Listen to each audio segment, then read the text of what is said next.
Hey, welcome back. Another day, another vlog. Hope you're all well on this Tuesday. Yes, it's a new shirt. You've noticed. Thanks. It finally arrived after, when was it? October, November, I think. I set the store up and ordered the first shirt. It took ages, and then I found out DHL in Perth was holding on to it and wouldn't release it to me, even though I told them that they had the wrong address. Teespring hadn't followed it up. By the time I found Teespring, got them to get back to them, then they had already sent it back. So we resent off another one and that got lost thanks to COVID-19. It's been in customs for like 3 weeks, stuck in customs, waiting for customs in Australia. So yes, COVID-19, painful, just killing me. But yeah, it's finally here. Unfortunately, because it's taken so long, it's the old model. It's the old logo, our fishing logo. It's still good, but it's me shirt. It's got everything I wanted on it. So you can now get these shirts with the new logo on in the store. Don't forget, they're down below with the coffee mugs. Everything else you can imagine's in there, bags, the whole works. Great for presents. Great for middle of the year, Christmas in July sort of presents. Perfect stuff. Go check it out. It does help the channel, and I do appreciate it. So yeah, that's really good news. I'm pretty happy. I've been waiting for this for a heck of a long time, so it's been a bit of a journey, but we're getting there, and it's made me appreciate all the different aspects of running a channel and I guess a media business and a social marketing business. It's not all chocolates and roses, if that's a thing. But anyway, fair bit I want to talk about today. I'm going to talk about a couple of quick things. Firstly, obviously the new video. I said to you yesterday that I had all the photos ready to go. I did have them all marked. I hadn't edited them most because I spent that night before, on Friday, I'd spent like 4 or 5 hours on a couple of photos, getting the Milky Way right and stuff like that. So that's, I spent last night, I was up till about 2:30 last night getting all the photos. I've got one photo left to edit, and then I can smash it all together. So I'll probably either start that tonight or tomorrow. See how I go. I've got to go and do the shoot tonight. If the clouds go away, all my apps say that it should be around midnight or 11 o'clock at midnight. It should be perfect. We should see those clouds dissipate from around here. It should be crystal clear, and then we should be able to get some good shots of the Milky Way. So fingers crossed about that. That might be happening. So you never know. I'll have a look before I head out there. If it's cloudy as, it's probably going to be a bit tricky. If it's patchy, it might be worth the risk. We'll see what we can do. I've got a couple of backup options up my sleeve too. As always, because my backup options always, for some reason, seem to be the best. Like the Bells Rapids in Astro, that when I did the old tree, ended up going to Bells Rapids and got 2 of the best photos I've ever shot. So always good to have a backup option. So that's all going tonight, and I've got a bit happening there. But yeah, let's talk a bit about COVID. Sweden, I watched the article, or watched the video yesterday on YouTube, F-Stoppers were doing about Sweden. They're running a really relaxed COVID crisis, I guess. Their rule, there's no fining, there's no lockups, there's no jail time, there's no shutting borders, states, all that sort of stuff. It's pretty much business as usual. Kids over year 6 do all their schooling online. Kids under 6, all at school. No questions, if buts. You still go to school as per normal. Nothing changes whatsoever. No one's running around in face masks, anything like that. A few there, but it's generally just business as usual. Pubs, clubs, restaurants, still all open. The only requirement the government has asked of their people is no more than 50 people in one space. So restaurants are setting up for seating 50 only. Pubs are making sure that only 50 people coming in. So I guess it's like a busy club here. bouncers, so you only got 50 people per club, but at least that's people coming in, spending money, keeping your business afloat, rada. So same for shops. Shops are there, all your shopping centres, all that stuff, nothing's closed down. So the economy is still strong. The initial days, they had a few Italian tour buses through, and it peaked pretty hard, but they got through that. Since then, it's been pretty flatlined, and yeah, been really, really good. So they've got a bigger population in Australia, but it's a very spread out, I guess, bush or country where it's spread out. It's a long country, and it's snow, so it's a little bit isolated. So it's very similar to Australia. We've got similar numbers down, but our economy is getting smashed. Not only we blew $130 billion to pay people that have lost their job, half them aren't even getting the money, and still haven't got the money after like 4 weeks, so they've just blown any money they had. So the paying the people in Australia has been a nightmare, so that I don't know where that money's going. I'm assuming a lot of it's going to go back in the economy because they're going to be all back working before they actually get any of it, the way it looks. It's a hell of a lot harder to get than what it should be, so especially for people losing their job, it's just a nightmare at the moment. So yeah, it was very interesting to look at that and listen to a heap of Swedish people discuss what they're doing and how it's all about. They did say that the government was tracking their phones. They had that ability. They didn't ask for it. The government came out and said, look, we're tracking you. We can track your phones. If we see more than 50 people in the space, we're going to send cops in to go and disperse you and tell you to move on and break it up. They didn't ask.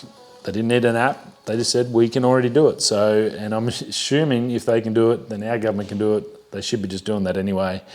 I think they need to work out a plan for us, because I know they locked us down for another 4 weeks, which is just insane. We've got guys at work doing 12 weeks straight at site, and there's some very angry people getting very frustrated being locked up for that long. So it's 18 months ain't an option for modern society to be locked away. It's going to be, they really need to work out some sort of solution, and this might be a better way of looking at things. It seems to be working, and maybe we need to look at this as an option. Who knows? Right, if you've heard of Brooksy Fishing Wise, Australian guy, does some got his own YouTube channel, really, really cool guy, very good fisherman, does all sorts he's done the World Dubai fishing comp with his team, goes all over. He's teamed up with Zanak rods. Now they're a Japanese company. They make a solid core carbon blank, and it's apparently pretty darn flush. It's very strong, and you can get some soft tips as well in it, so very, very cool. It was just in Japan for their trade shows where they were releasing a new range of rods. Now they test all their rods for 4 to 5 years before they'll even start selling them. So they make a rod, design it, go through all that process, then test it for 4 to 5 years, which is just insane in this modern age. I'm not sure about the costs. I couldn't find this model on their website. It will be sold through fishhead.com.au, which is a fishing store, so you can go check that out. It's called a soft mod PAB67. It's going to be set up for a barra rod, 6'7". Again, as I said, solid core, but really stiff, able to get in and flick in those get under those low-hanging branches, flick your lures in. You can take like big lures, like the 180s, 200s. They're saying, yep, definitely use them on there. That's what we want. That's what we guarantee. They're good for that. So if you can take a massive lure like that, that's awesome. Big plastics. It gives you a lot of different options. So definitely something to keep your eyes out for. As I said, fishhead.com.au, I think they're one of the agents. They'll be selling them. So this one will do good. Also, it's got a spiral guide on it. So a spiral guide set up, so it's not dead straight, it sort of goes round, so when the rod bends it keeps it in line. That's obviously some new tech. Some people love it, some hate it, but yeah, definitely something to check out. These guys are getting bigger and better every time, and just the quality, I mean, it because I was pretty blown away when they said 4 to 5 years of testing just for one rod. That's a massive amount of effort for any device, you know, to be tested that long. Imagine if they test the COVID-19 vaccine for 4 to 5 years before we use it. There'd be no one left to use it on. Everyone would have killed each other. Rightio, big news today. The Canon R5, we were due to hear something from the Canon conference that would happen yesterday. Nothing really happened. All that we got was some more specs dropped. I was hoping they were going to announce it. Excuse me, I can't even see through my glasses. They didn't announce the actual camera. What we've got from it is some more specs. So I'll just run through these for you and then we'll discuss them. It's going to have 10-bit 422 analog and the HDR PQ recording in H.265 capable, all in 8K RAW, which is just insane. Obviously, all autofocus, we knew about that and all that. 4K, 120 frames a second, fully locked and loaded. That's in there, also with full dual auto pixel focus. The new stuff we didn't know about. Now you get free cloud storage. Yeah, I wasn't excited about that at all. Whoop-de-doo. We discussed it the other day when I signed up for iCloud, when it released. No one's done a video on this iCloud, not one of the big camera channels. That's not a good sign. I don't know why. Obviously, Canon hasn't paid them to do it. And from what I could see, as I said to you, it's only useful if you're in Wi-Fi range, which is pretty much useless to 90% of the photographers. And even video, I mean, where are you going to put it? There's no Wi-Fi in the middle of the bush when you're out there filming a documentary or whatever, a film or a short film or a YouTube video. Where am I going to Wi-Fi to? They're off their nanas. So I have asked some questions. I did send a question to Jared Poland. He's a pretty well-known guy and he's pretty switched on. He's got the tech info to explain, if he could do a video on it, explain how this is supposed to work with only Wi-Fi and how anyone normal can use it, because you can't use it through your phone. It's useless. So I'm not sure how this is going to work. It's going to be tricky. So that's a freebie. So that's awesome. I think it's like $10 a month or something if you wanted to pay for it. So you get that in for free. So that's awesome. Now, it is a pro camera. So Wi-Fi, if you're at a football game, a sporting event, you might have a television company or multiple photographers in your one team working together with a main unit where they're editing, pulling it in through Wi-Fi. That I can understand. If you're in a studio and everyone's taking all that portrait stuff that they do, I'm not a portrait fan. If they're doing all that and there's multiple studios, as I said in the other video when we talked about it, I think that it works. That it works for that. In that pro sense, yes, it does. But for normal people, Wi-Fi is just no good. Now, the big one. The 2 card slots we knew about, we didn't know what they were. Today we know that it's 1 CFS Express and 1 SD card. And I still have no idea why. It befuddles me. I'm not a Canon, I have no way a technical Canon photo guru, but I think it's the best SD card I can see is like 300 meg a second. And you're going to pull 8K raw footage and 10-bit analog and all this stuff, and 20 frames a second digital and 12 frames a second. You're going to pull that through. I just know it ain't going to happen. I've watched enough of the other videos to know that they all struggle with the data and heat and all that. And how the heck are you going to, even the 1DX Mark III, the heat coming off that card, they tell you don't grab the card because it's hot. And that's Canon tell you it's stinking hot when you pull out, just don't let it rest before you pull the card out because it's that hot. So you're now going to be running 8K through this. It's just insane. yeah, I don't know what they were thinking. I've asked a few people. I think Canon Rumours, I flicked a thing on Twitter to ask them the question, how's this supposed to work? Pro guys need a backup. If their one card fails while they're mid-shoot in the Super Bowl and they lose all their photos, they're not getting paid. They need that second card. You're not going to go from a CFS Express and back up, and then now you back up on an SD card. The thing would be just constantly writing the whole time you're there, just to try and keep anywhere near close, even if you had the 300 megabyte a second. Just not going to work compared to 1800 megs or 1500 megs a second on a CFS. I've asked a couple of questions, and to Jared Poland as well, I asked him about that, explain why the hell they've got an SD card, how the hell that's supposed to work. Is that just SD card just there for the people that are got no idea what they're doing, that can afford a pro camera, and they just want to go and take photos of the dog with a $10,000 camera?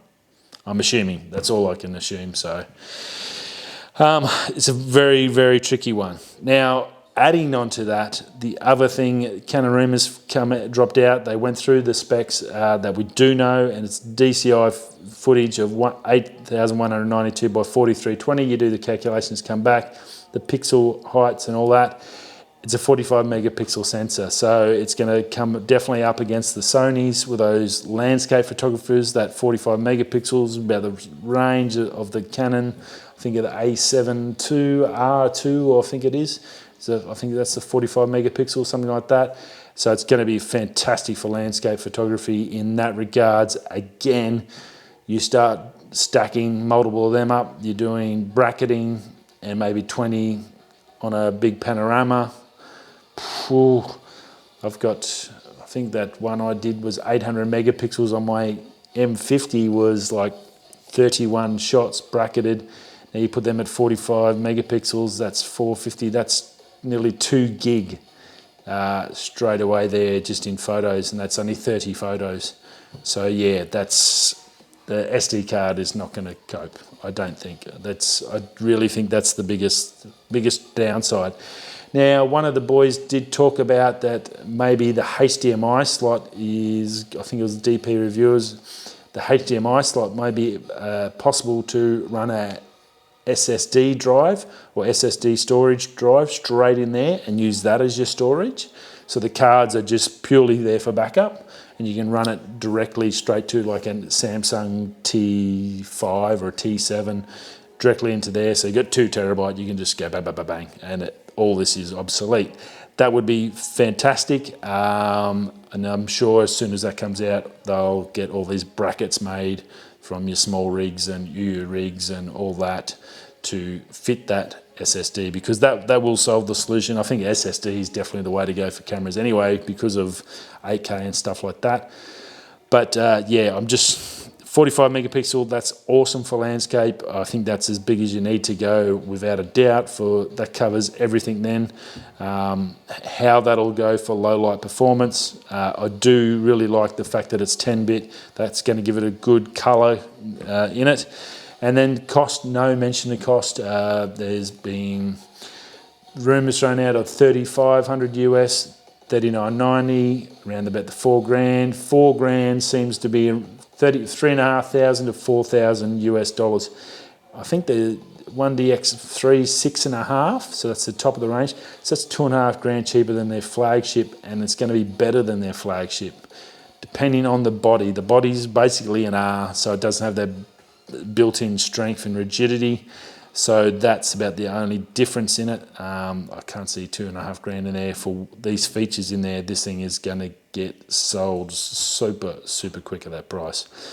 So that'll be work out, say 4, that'll be about 6.5, 7,000 bucks Australian. That's still a lot of moolah. But from what the people are saying on the web, there's people lined up in droves. It's going to be like an Apple store opening once this thing drops, because there'll be people camping out to get their little wet fingers on this. There'll be kids sold, there'll be babies left in cars at the casino, all sorts happening just so they can get hold of this camera. It's going to be huge. It's going to be a very interesting 12 months for that once it does drop, to see how people can use that 8K and go from there. But yeah, not the actual release like we were hoping. That was supposed to come out of that big drop from Canon. Just more specs. They're just teasing us. They're just flicking that lure in and just winding it back nice and slow. They're in no rush. But yes, well, it's good to see. At least we now know about the card slots, even though it doesn't seem to be a positive. That seems to be the only negative so far that I can find with it so far, as well as I can't afford it. But I'm sure Canon will flick us one to test and a review on the channel. Do appreciate that, Canon. Thank you very much. Anyway, if I do hear back from the other guys on any of that, I'll obviously make sure I'll let you know. Thanks for stopping by. Have a great Tuesday. Hope you haven't had to work too hard today, or you're not locked down too much. And I'll see you all again tomorrow. Hopefully some more progress on the video. Might be too far. No worries. If you're not going that way or that way, get a Teespring, grab yourself a shirt. Yeah.